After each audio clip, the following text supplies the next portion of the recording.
Good evening. Welcome. It is Erickson here, Atlanta's Evening News on WSB. The phone number, if you want to call into the program, 404-872-0750, 1-800-WSB Talk.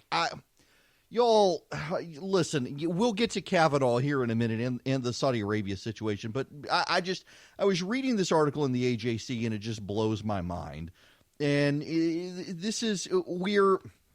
we've reached a point in this country where people say things and probably actually do believe them, and it just boggles the mind that anyone can look at what goes on around here and think this is so.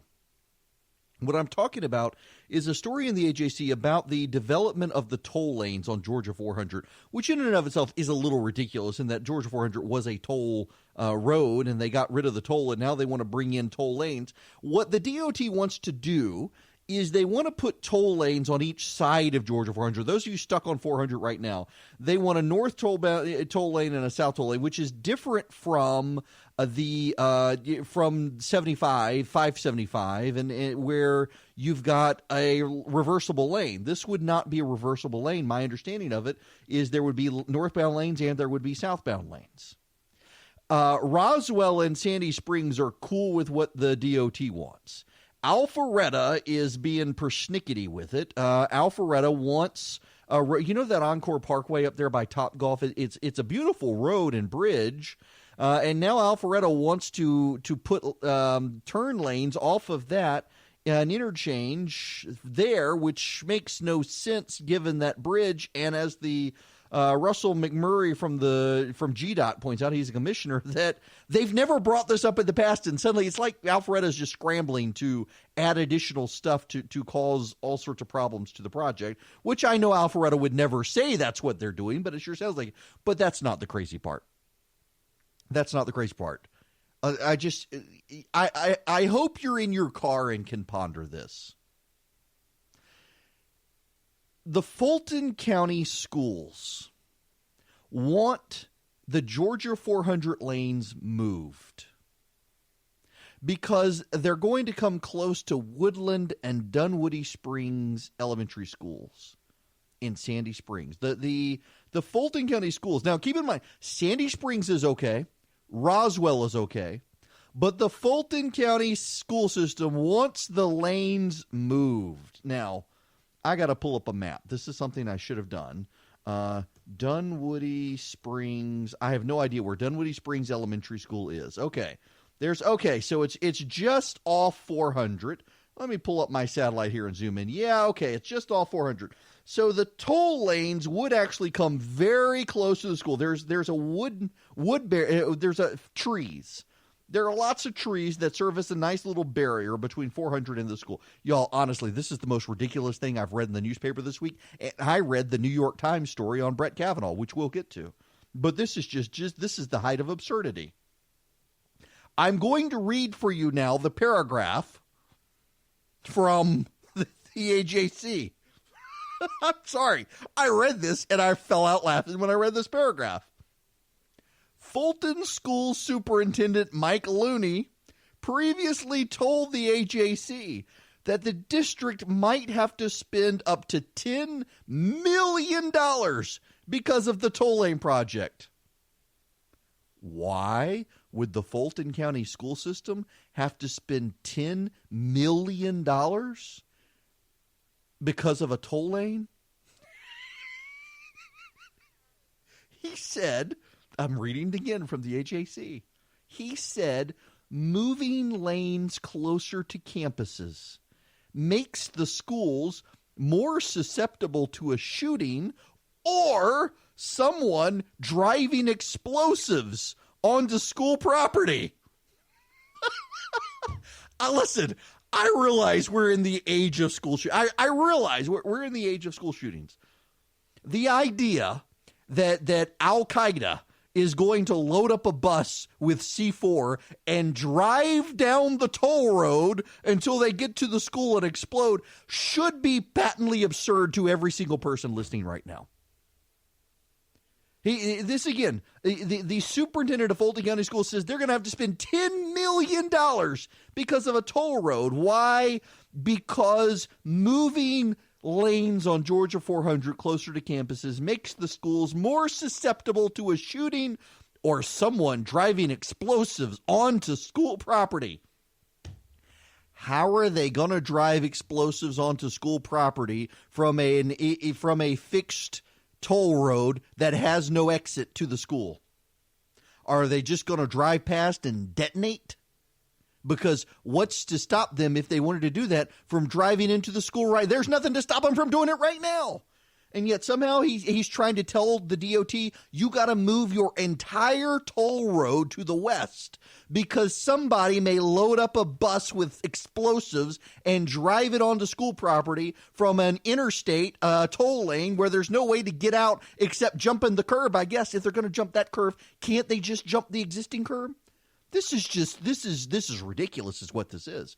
This is just garbage ridiculousness trying to stall a project. I've heard of NIMBY, not in my backyard stuff, but the idea that the Georgia Department of Transportation needs to move an entire interstate plan because someone might put a bomb on a truck and blow up a school from the interstate is actually absurd. It is, and nobody should treat this with a straight face. It is absurd. If someone's going to do it from I assure you they can go into the school right now. In fact, I can pull up on Google Maps right now and zoom into the school, and guess what? There is no gate that blocks this school. You can come. I mean, it's just the whole thing is ridiculous. It is. This is the most ridiculous argument I have heard about. Listen, Alpharetta has some concerns, and I get it. But the idea that someone's going to drive on the toll lane to blow up a school is pretty freaking stupid, if you ask me. Good gracious, that's just this is absurd. Who thinks like this? That it sounds very much like they can't say, well, we don't want it to. We don't want the loss of the woodland cover between. We don't want the loss of the sound barrier that the woods causes. So hey, let's say someone's going to blow up the school if they build a toll road. That's just absurd. Okay, now, the absurdity of the Kavanaugh situation. We do need to get into this Kavanaugh situation. Let me first go to Senator Ted Cruz this weekend on one of the Sunday shows. This article this morning, I got to say, they apparently spent 10 months with undercover reporters trying to track down every person that went to school with Justice Kavanaugh 30 years ago. It's an amazing level of reporting, trying to just really dig up any dirt they can on the guy. I think that follows up with the rather shameful circus we saw during the confirmation hearing where they took allegations, they sat on them, they didn't make them public, that they revealed them at the 11th hour. And you know what? The Judiciary Committee did what we should have done. We held a hearing. We invited the principal witness to testify. We heard it. The American people heard it. And at the end of the day, the American people made a judgment that the evidence wasn't there, the corroboration wasn't there. And I think this article just shows the obsession with the far left, with trying to smear Justice Kavanaugh by going 30 years back with anonymous sources. It really is another sign of how nasty and divided the time is today. Yeah. Let me break this story down for you. And listen, I realize by the time you've gotten here today, you've probably heard of this ad nauseum, but I do want to review a little bit because I frankly am getting tired of some of the people out there who dial this up to 11 when I don't necessarily think they need to. The New York Times published a story on Sunday by two New York Times reporters. The reporters have written a book called The Education of Brett Kavanaugh, an investigation. And the book contains a new allegation about Brett Kavanaugh. Deborah Ramirez, the Deborah Ramirez allegations, you should note, the New York Times took a pass on them. The New York Times took a pass on the Deborah Ramirez allegations because she wasn't sure at the time. She spent 6 days talking to her lawyer, and only thereafter did she decide to come forward. And all of the people she said would be witnesses for her, none of them knew of the incident. So the New York Times took a pass on the story. Instead, it was run by Ronan Farrow at the height of his post-Weinstein credibility, along with Jane Mayer. And from what I've been told by multiple people, Jane Mayer really ran with the story. It's relevant that Jane Mayer did this because Jane Mayer in the past, she's a writer for the New Yorker, in the past has lamented she did not do enough to help undermine Clarence Thomas. So very clearly has a political agenda to make up for what she thinks was her own lack of action in the Clarence Thomas, Anita Hill stuff. This is essentially a repentance for self-perceived sin that she pursued this story. Well, Ramirez wouldn't cooperate with the FBI. Ramirez wouldn't cooperate with the Senate Judiciary Committee. And the person who claims he had knowledge of the instance actually didn't have knowledge of the instance. He said he heard it from someone. That person was interviewed, and that person had no knowledge of the situation. No one had any firsthand information. And this is one of the things that the New York Times and other media outlets have done very poorly, that they would never do with the left. They redefine witness. Witness is someone who saw something. And all the people who are witnesses to the Deborah Ramirez situation are not people who saw anything. They are people who heard that other people saw something. And the people who were named as being the actual eyewitnesses, none of them had any knowledge of the situation. So the Deborah Ramirez situation, she herself didn't remember it at first, and then she wasn't even sure it was Brett Kavanaugh. And then all of the people that she said were eyewitnesses, none of them actually remembered the situation. One guy who is a partisan progressive claims he had knowledge of it, and his knowledge is based on what someone told him, and that person had no knowledge of the situation. So it's really, really striking that there are no eyewitnesses at all. And even Ramirez wasn't sure. Well, now a new person has come forward and claims that pretty much the exact same thing. Kavanaugh exposed himself to her, but very weirdly, it was other people who grabbed Kavanaugh's part and shoved it into the girl's face. So Kavanaugh himself was assaulted. But this woman doesn't have, that the New York Times ran that story, and they left out the fact that the woman has no memory of the incident. And in fact, the people who supposedly were witnesses, none of them remember it. None of this woman's friends remember. This woman told none of her friends about it. No one has any recollection of this except one person, a guy named Max Steyer. And over the weekend, the media was running reports on how Max Steyer is an upstanding, honest guy. Do you know who Max Steyer is? Max Steyer was the guy who helped Bill Clinton undermine Monica Lewinsky. When you take him and you take Jane Mayer, what this very much sounds like is a bunch of people who feel guilty for their past help or lack of help in the Clarence Thomas situation and the Monica Lewinsky situation, and they're trying to repent for their self-perceived sins by taking out Brett Kavanaugh. But there's also something else at stake here, something bigger than Brett Kavanaugh, and we should discuss that when we come back. This is so timely. My thanks to ExpressVPN for sponsoring the show. If you haven't used ExpressVPN, it's something you really, really need to consider. There are so many stories now about people hacking in, observing you when you're in a coffee shop through Wi-Fi. ExpressVPN doesn't just encrypt your data while you surf the internet on public airport and hotel Wi-Fis. It lets you stream and access content that normally would have been blocked in the country where you might be traveling, for example. With ExpressVPN, you can unblock all your favorite websites and have access to the internet just like you would if you were at home. If you're traveling abroad, it makes it fantastic. ExpressVPN runs in the background of your computer or your phone. Then you use the internet just like you normally would. You download the app, click to connect, voila, you're protected. You don't travel abroad without ExpressVPN. You really shouldn't be in a coffee shop or a hotel with Wi-Fi without ExpressVPN. It's the fastest VPN you can try. Costs less than $7 a month. It comes with a 30-day money-back guarantee. Listen, you want to keep your data secure. You want to protect yourself online. Find out how you can get 3 months free at expressvpn.com/Eric. That's expressvpn.com/Eric for 3 months free with a 1-year package. Visit expressvpn.com/Eric to learn more. Hello there. It is Eric Erickson here. Oh, let's see.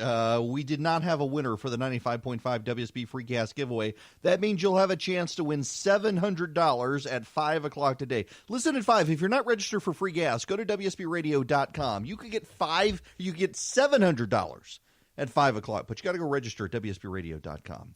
Okay, let me wrap up this Kavanaugh stuff. And the phone number here as well, if you want to be part of the program, 404-872-0750. 1-800-WSB-TALK. This is actually a systemic attack on the Supreme Court by the left. Remember, anything the left doesn't like, they've decided is invalid, and anything that's invalid, they will relitigate until they win. The Electoral College is now invalid. The Senate is invalid. The Supreme Court is invalid. They got to pack the court. They got to do all this stuff. There are two reasons for this. One is a story I didn't get to talk about last week, but there is new sourcing from within the Supreme Court that John Roberts was with the conservatives on the census case and changed his mind at the last minute to avoid perceived political favoritism to the Republicans. And he did so because of the court and the complaints of progressives in the media. He changed his mind. But there's another issue as well that is looming over this entire process we should delve into, and we'll get into that and take your phone calls when we come back. It is Eric Erickson here. Welcome back. The phone number, 404-872-0750, 1-800-WSB-TALK. I am waiting for Senator Chuck Grassley to take to the floor of the Senate to talk about the Kavanaugh situation. I will bring that to you when it happens. At the top of the hour, Governor Brian Kemp is going to stop by. So stick around, top of the hour. You can hear from Governor Kemp. He will joining me live. Right now, Mike and Demerest, I want to go to you. Welcome. Hey, Eric. Hi there. It seems like I get more and more confused every day here in America as to the role of our government. What I'm getting at is the Supreme Court, I thought they were to rule on law and the Constitution, not public opinion. How does Roberts change his view because of public opinion? Well, because you got to remember that John Roberts believes that he's got to keep the Supreme Court above the political fray. And in keeping the Supreme Court above the political fray, he believes that it is his job to steer the court away from the political fights and away from decisions that would drag the court into further political fights. So, for example, with the Obamacare fight, John Roberts made it possible for Republicans to strike down Obamacare by essentially saying the individual mandate was a tax, and so the whole thing was legal. You get rid of the individual mandate, you can potentially undermine Obamacare. But he himself would not do that, essentially throwing it back to this Congress. Or take the census decision, where we now know that he himself did get political. He changed his mind at the last minute. And essentially the way he restructured his decision was that, yes, presidents can ask the census question, but in this particular case, we don't like the way that the Secretary of Commerce answered questions in court. Therefore, it looks like he was lying. Therefore, even though it's legal to do, in this case, because he lied, we can't let him do it. And it's Roberts trying to be too clever by half. And that's the problem. Essentially, it's working the refs is what's happening with the left. They're working the refs, and they know John Roberts is the swing voter. They know he is persuaded by public opinion, and so they're trying to spook him on Roe versus Wade in particular. But there's something else here as well that is significant we need to understand. Ruth Bader Ginsburg has had another tumor removed from her pancreas after having a tumor removed from her lungs. Pancreatic cancer very frequently spreads to the lungs. She previously had pancreatic cancer. There is a lot of speculation that though they removed the tumors, there are problems. And there's a growing belief on the left that her health is exceedingly fragile. So fragile, in fact, that she may not be able to make it until 2021.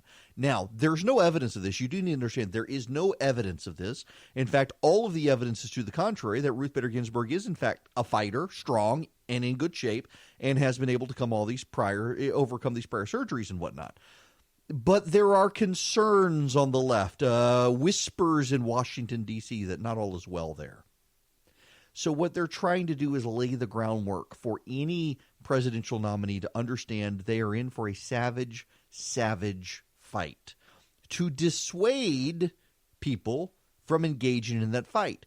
There is a problem, though, and it is a significant problem, and it is a problem that helps the president. This president has shown repeatedly his willingness to fight for nominees. I mean, I can't tell you the number of people, and I'm one of them. My increasing thinking of supporting the president in 2020 came during the Kavanaugh fight. Seeing what the left was doing to a good man, destroyed him. He wasn't even my first, second, or third pick for the Supreme Court. Mike Lee and Amy Coney Barrett were far preferable to him and a few others. And yet he's a good man. He is conservative, not as conservative as I'd like. He's very much an institutionalist. But the president stood by him, and let's be honest, a lot of Republicans would not have stood by him but for the president standing by him. And that made me appreciate this president, his willingness to stand by people wrongly accused. And he absolutely was wrongly accused. And you see, conservatives who disagree on everything these days, they are united in their defense of Brett Kavanaugh. I mean, I can't think of another issue that has so fully united conservatives as the Brett Kavanaugh situation. And the president was able to draw a lot of people to him and a lot of support for him because of the Brett Kavanaugh situation.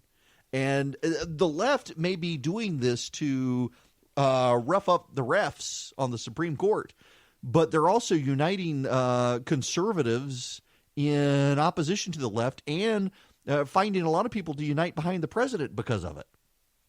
They're playing with fire here. You know, I got to tell you, you remember the Washington Post brought back their old motto when Donald Trump was elected: democracy dies in the dark. Democracy may die in the dark, but journalism is dying in newsrooms. And the New York Times proved it. They were their own worst enemy in this. There is no reason they should have run that story, particularly when the reporters at the New York Times are the ones who wrote the book and wrote the excerpt. They should have had it, but they didn't because they wanted the smear job. And I guarantee you, had Molly Hemingway from the Federalist not been out there so aggressively on this and caused a lot of even progressives to say, wait, what? This woman denied she had any memory of it? The New York Times would never have added that editor's note. They absolutely would not have. I want to move on to the Saudi Arabia situation. Keep in mind, we've got the governor at the top of the hour. The Iranians are more likely than not behind the bombing in Saudi Arabia of its oil refineries. Oil futures in this country have skyrocketed 19% in an hour in response to the situation. The United States will be better off than other countries because thanks to President George W. Bush, and George W. Bush deserves a lot of credit for this. George W. Bush caused the United States to grow its energy production in such a way through fracking and other means that we are a net energy exporter. Now, we export more oil as a country for the first time since, I think, the 60s than we import. So the United States has capacity to take off the world market to shore up the other side. It's amazing to see George Bush's legacy on this front being so successful. And remember, Barack Obama and the Democrats tried their level best to oppose and obstruct it and roll it back. And they could on public lands, but Bush put in regulations that were so popular on private lands related to fracking that they couldn't. And then when Donald Trump came in, he rolled back a lot of the Obama regulations.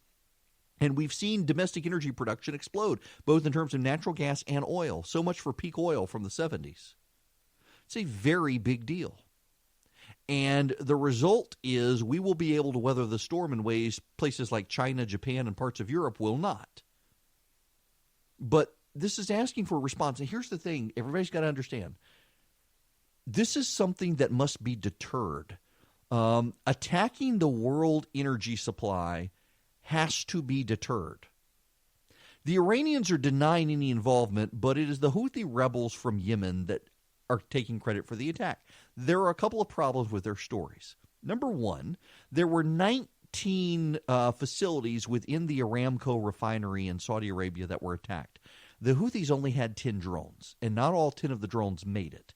And based on the drones that fell, that malfunctioned, that couldn't get there, there's no way that the limited number of drones they have could have fired more than one shot each. So how were 19 parts of this refinery exploded when you had 10 drones or less, when each of them only had a shot? Well, there's evidence that rockets or missiles were used as well. Well, where do those rockets or missiles come from? The only people with the capacity to be able to launch those sorts of things were the Iranians. So it's very clear that they were somehow involved. The president says he wants to get some really clear answers on this, but there's something else you got to remember. The Iranians have a history of trotting out their foreign minister for diplomatic negotiations while plotting terror attacks. It's very much like how Al-Qaeda on internet forums, their chatter used to increase right before a terrorist attack. The Iranians always trot out their foreign minister on the world stage to sue for peace right before they do something like this. And yet again, this pattern has happened here. It is a dangerous, dangerous situation, and it's going to need a response. The Iranians must be deterred. Now, you can say the United States should not engage with this, but we're the only people who have the capacity to deter them, but we should do it with a coalition. The Saudis, the Israelis, the United Arab Emirates, and the like need to deal with Iran. You know who else needs to deal with Iran? China. Their economy is undoubtedly going into recession. And the Iranians just made it much more likely that their economy does go into recession. Joining me at the top of the hour, Governor Brian Kemp, right now Senator Chuck Grassley, who chaired the Judiciary Committee during the Kavanaugh hearings. He's on the floor of the Senate. Let's listen in. In another interview with Ramirez herself, the paper thought those unverified claims were suddenly worth printing. No more corroboration. No more verification, coming only days before the release of the author's book. I can't help but wonder if the timing had something to do with the decision to run the story. Maybe sell more books. They also laid out what commentators are now calling new allegations. Let me be clear. This is not an allegation. It's barely a third-hand rumor. These writers, can you believe this? These writers didn't even speak to the man who they claimed originally recounted this rumor. What's left are only layers and layers of decades-old hearsay. No more corroboration. No more verification, not even anything from the accuser himself. And nothing, most importantly, nothing from the person who was allegedly involved.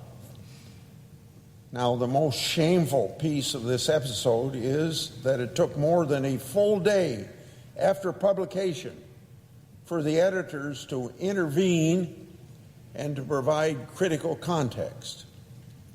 An editor's note added to the story last night reads, quote, "The book reports that the female student declined to be interviewed, and friends say that she does not recall the incident." Let me quote again. That's Senator Chuck Grassley. He's on the floor of the United States Senate right now, beating up the New York Times for its scurrilous report about Brett Kavanaugh. This story is going to play out for a while longer. When we come back, Governor Brian Kemp is going to join me live on the radio. Hello and welcome. It is Erickson here, Atlanta's Evening News. The phone number, 404-872-0750, 1-800-WSB Talk. Thank you very much for joining me. Now, joining me by phone to discuss big and important issues.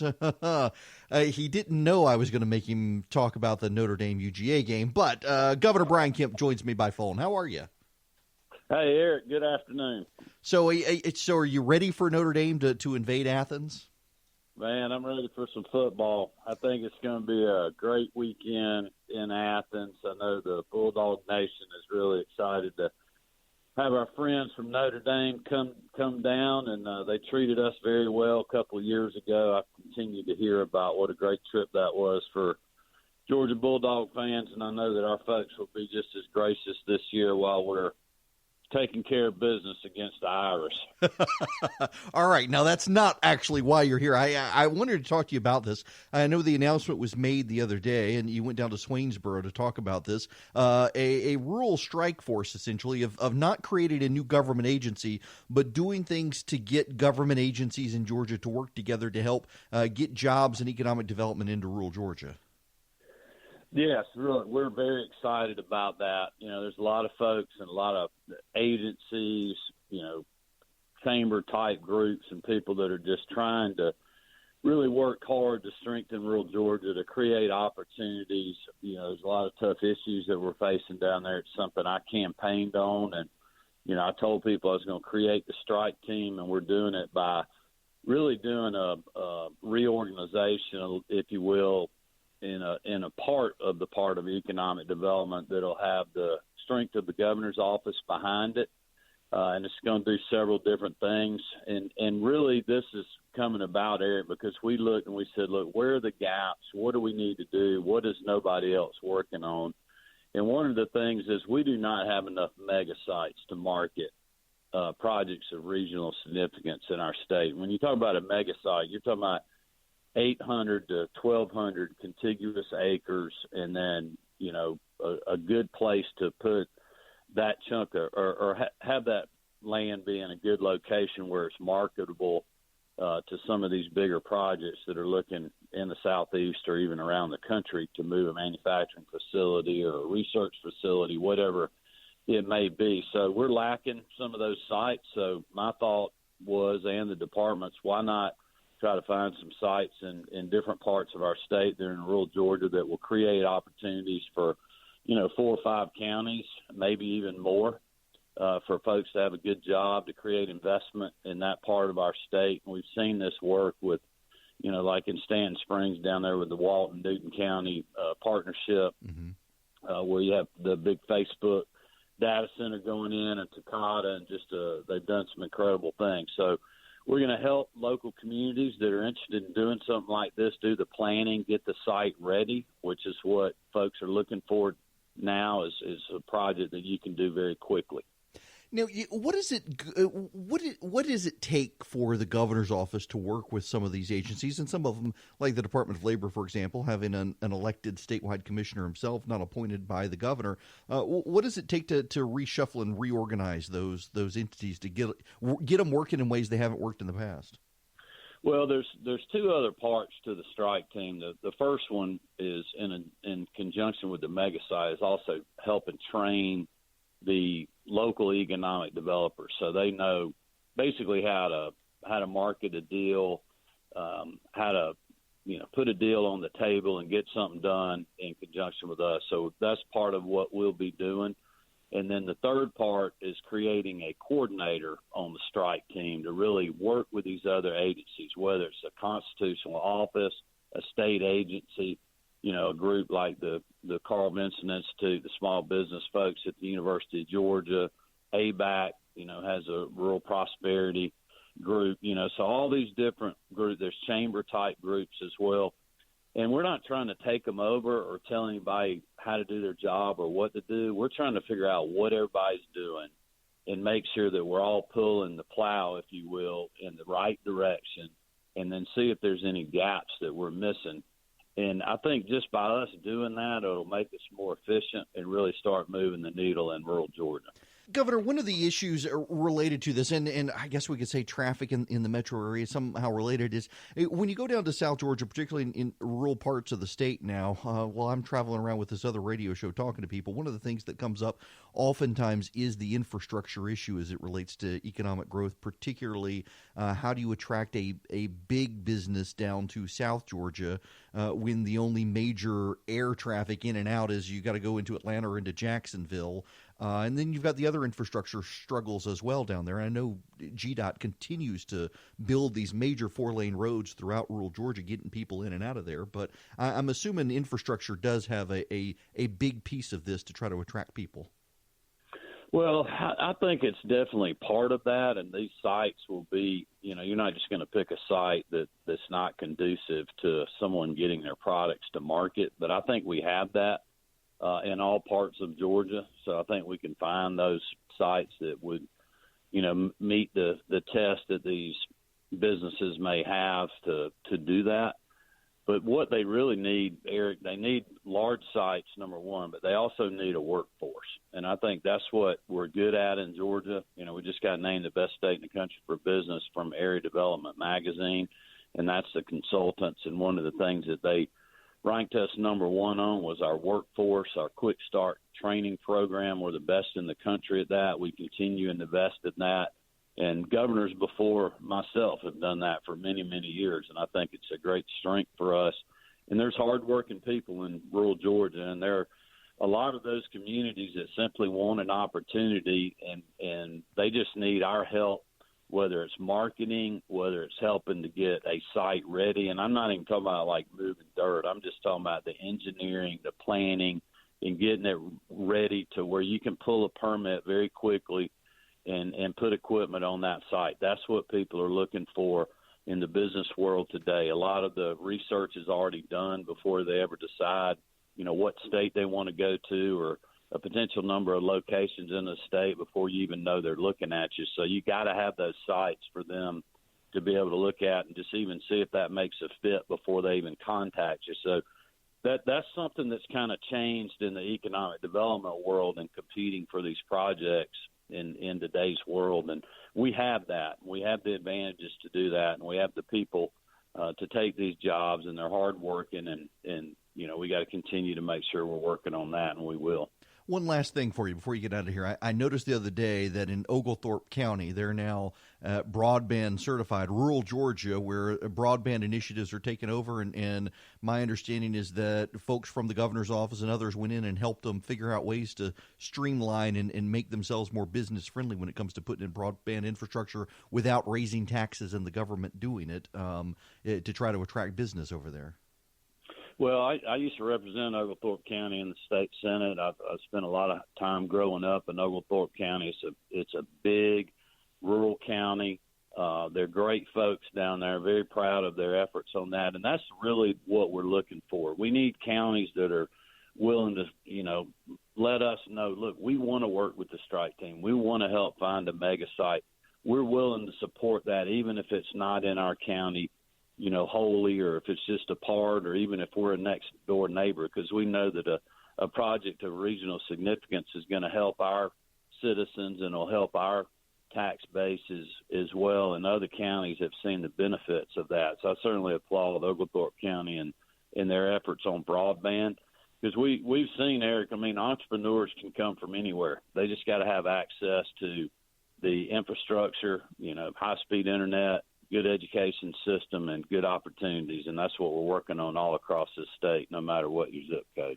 Governor, thanks very much for stopping by on this, and good luck to you on it. I appreciate the thought the office is putting in on getting this done. No, thanks a lot. Thanks for having me on. Absolutely. Governor Brian Kemp, who I'm sure will be in Athens cheering on the Dogs versus Notre. I want to talk about this game. When we believe it or not, I realize we're not a sports show. Do want to talk about that, but the closing thought that the governor had on a lot of counties. Sometimes they've got to do things for regional development. Recognize that the actual site of a location of a business development may not be in their county, but will benefit them regionally. When I was on the city council in Macon, we had Middle Georgia Regional Airport, and I was always stunned by the number of our city council. This was an airport that Macon owned. This tells you everything you need to know about Macon and Bibb County.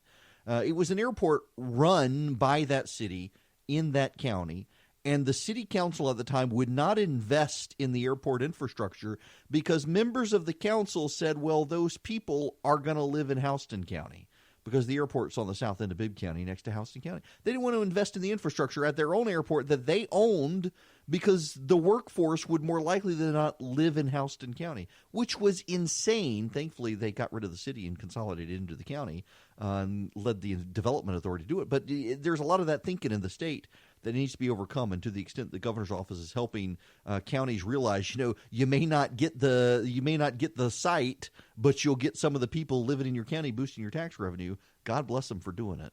What actually makes a better toothbrush? Is it the industrial strength power or the claims of miracle trendy ingredients, the multiple modes? If you ask your dentist, they'll tell you it's less about the brush, more about how you use it, and that's why you need Quip.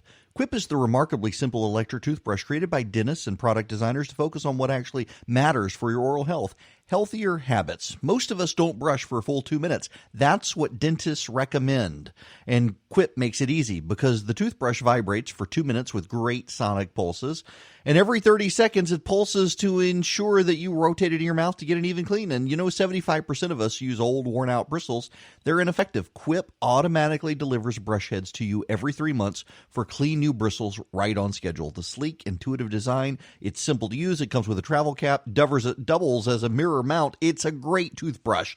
You can ditch the gimmicks, get a Quip. I've been using mine now for about 2 years, and they're fantastic. They start at just $25. You'll get your first refill free at getquip.com/Erickson. That is a simple way to support the show, and you get a better toothbrushing experience. You go to getquip, getquip.com/Erickson. You get your first refill free. Go right now to getquip.com/Erickson. Hello there. Just so you know, we didn't have a winner for the 95.5 WSB Free Gas Giveaway. That means you'll have a chance to win $800 tomorrow morning at 8 a.m. on 95.5 WSB. Listen at 8 during Atlanta's Morning News. If you're not registered for free gas, go to WSBradio.com and register.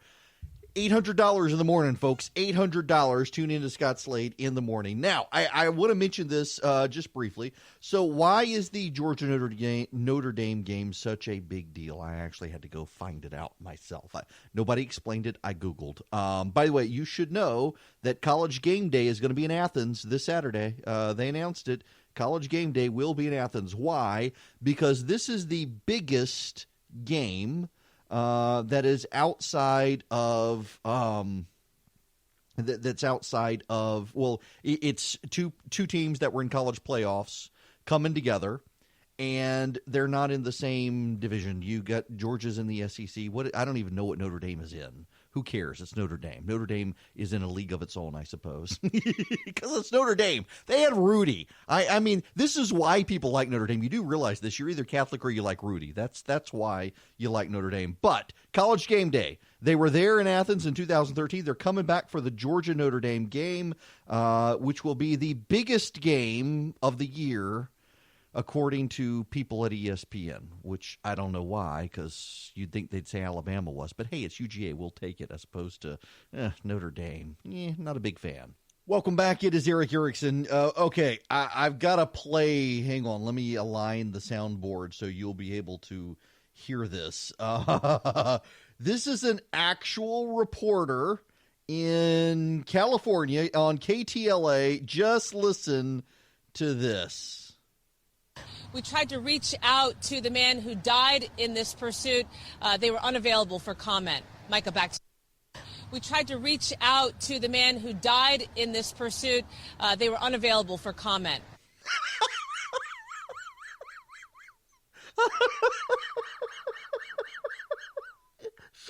You're not mishearing that. We tried to reach out to the man who was killed in this pursuit. He was unavailable. Did they go to someone to do a seance, or did they hire a Ouija board? We don't know, but they tried to reach out to this man, and he was unavailable for comment. Wow. Okay, a slight detour, and this is somewhat of a personal note here. I interviewed yesterday Grover Sassman. Grover Sassman is 98 years old. Grover Sassman he was a Marine, and one of the things that he did, he was a sergeant in the Marines, and he worked on Corsairs, the fighter plane typically used in the Pacific Theater in World War II. One of the most amazing things about interviewing him is they flew a Corsair in to Macon. And it was I forget the name of the air group that flew it in. They're out of Peachtree City. and they flew the Corsair down to Macon for him. He actually, Mr. Grover, put together in World War II, the rear of one Corsair and the front of another Corsair, put them together because both planes were damaged, the back of one and the front of the other, worked on it on his own time at night to get it back up. And he said he knew that he had to do it because otherwise they were just going to, the Navy would shove it off the ship, shove both planes off the ship, but he knew he could salvage it, and he did. So MacArthur summons him, and MacArthur essentially tells him and his platoon that their shore leave in Australia is canceled. They got to go into the Philippines and get it ready for him. So he goes in, and I asked him a little bit about that and the experience, and I just want you to hear some of this. We don't hear these stories enough. And then again, he's 98 years old. He's the oldest Harley dealer in the country. He was a Harley Davidson dealer before World War II at 18. Left to go into World War II, came home and picked right back up. Arthur Davidson, who was the founder of Harley Davidson, was a friend of his, and he wound up in Macon, Georgia. He's the oldest still operating Harley dealer in the country. Listen to this one experience. This, again, he's in the Philippines. He's gone in ahead of MacArthur, 9 days ahead of MacArthur, and this happens. 9 days before they actually invaded. We slept on banana peels. We slept any way we could, and you could tell a difference in a Jap engine by the way the engine sounded. Instead of having a regular buzz like that, they had So you could we called them wash machine Charlies. And we could tell when they were coming over. And one night we had an earthquake, a shelling, and an eruption of the volcano, all at the same time. Yeah. One night they had an earthquake, a volcanic eruption, and the Japanese shelling their positions on the island. And they maintained their positions. He said they had to dig their trenches deep enough to sleep at night so that if the Japanese strafed over their positions, they wouldn't be able to hit them. But the soil was volcanic, and the snakes could burrow deep. And he said you would dig down and get into cobra nests. So you had to be a good shot. You kept your 45 on you at all time. And they did this to help get the Philippines ready for MacArthur's invasion. Just a fascinating story. We're losing so many of those World War II veterans. It was a real honor to be able to get to speak to him yesterday in Macon. Okay, now we got to get into other news of the day here. There actually is a lot of other news out there. One of the things that we need to talk about is Beto O'Rourke. Just briefly, maybe we'll have time when we come back from the break for Corn Pop. Corn Pop is not as important as the Beto situation. Beto O'Rourke went on Meet the Press, and he was confronted by Chuck Todd about the constitutionality of gun confiscations, and he had this to say. I'll put it this way. This is something that we're able to do through the Commerce Clause, and this is something that is not prevented from wouldn't prevent the United States from doing by the Second Amendment. So this is constitutionally sound. This is absolutely necessary if we care about the lives of our fellow Americans. And here's something I want to tell you. Going to a gun show in Conway, Arkansas, stopping at a Buc-ee's in Katy, Texas yesterday, listening to owners of AR-15s, Republicans, who come up to me and say, you know what, I own one of these guns, don't need it to hunt, don't need it for self-defense. This is the right thing to do. I would gladly give it up because I also have kids who are in school, and I fear for their safety, or I have grandkids. We can just stop here. So let me just point this out. If Beto O'Rourke believes that law-abiding citizens would comply with the law and hand in their guns, why do we need gun confiscation? Because won't the same law-abiding citizens who would comply with that law also comply with the law that don't use your gun to kill people? Well, why do we need gun confiscations if that's the case? We shouldn't need gun confiscations if that's the logic. But there's something else. We know that the story – so Beto O'Rourke essentially recounts he's standing at a urinal at a Buc-ee's, which is basically the Texas version of Quick Trip, but apparently amazingly awesome. And He says he's standing there using the bathroom. Some guy comes up to him and starts talking to him about willing to hand in his AR-15. He's a Republican. He doesn't need it. He doesn't hunt with it. He doesn't use it for sport. He doesn't need an AR-15. We know that this is a made-up story, largely because Beto O'Rourke said he was standing at the urinal when he really strikes me as someone who squats to pee. Okay, do I have time for this? Yes, if I hit play, you need to hear about Corn Pop. You really do. I learned a lot. And I learned that it makes a difference. This was the diving board area, and I was one of the guards, and they weren't allowed to. There was a 3-meter board. And if you fell off sideways, you landed on the darn cement over there. And Corn Pop was a bad dude, and he ran a bunch of bad boys. And I did. And back in those days, to show how things have changed, one of the things you had to use, if you used pomade in your hair, you had to wear a bathing cap. And so he was up on the board, wouldn't listen to me. I said, "Hey, Esther, you, off the board, or I'll come up and drag you off." Well, he came off, and he said, "I'll meet you outside." My car, these were all public housing behind it. My car, there was a gate out here. I parked my car outside the gate. And he said, "I'll be waiting for you." He was waiting for 3 guys in straight razors. Not a joke. There was a guy named Bill Wright, Mouse, the only white guy, and he did all the pools. He was the mechanic. And I said, "What am I going to do?" He said, "Come down here in the basement where mechanics, where all the pool filter is. You know the chain, there used to be a chain that went across the deep end. And he cut off a 6-foot length of chain. He folded up, he said, "You walk out with that chain. And you walk to the car and say, 'You may cut me, man, but I'm going to wrap this chain around your head.'" I said, "You kidding me?" He said, "No, if you don't come back." And he was right. So I walked out with the chain. And I walked up to my car. And they had, in those days, you used to remember the straight razor. And it went on from there. Joe Biden and the adventures of Corn Pop. The Babylon Bee running a story. He's received the coveted front of the Corn Pops box from Kellogg's this afternoon as a result of the story. Oh, you just got to love Joe Biden. My goodness. I'll talk to you all tomorrow.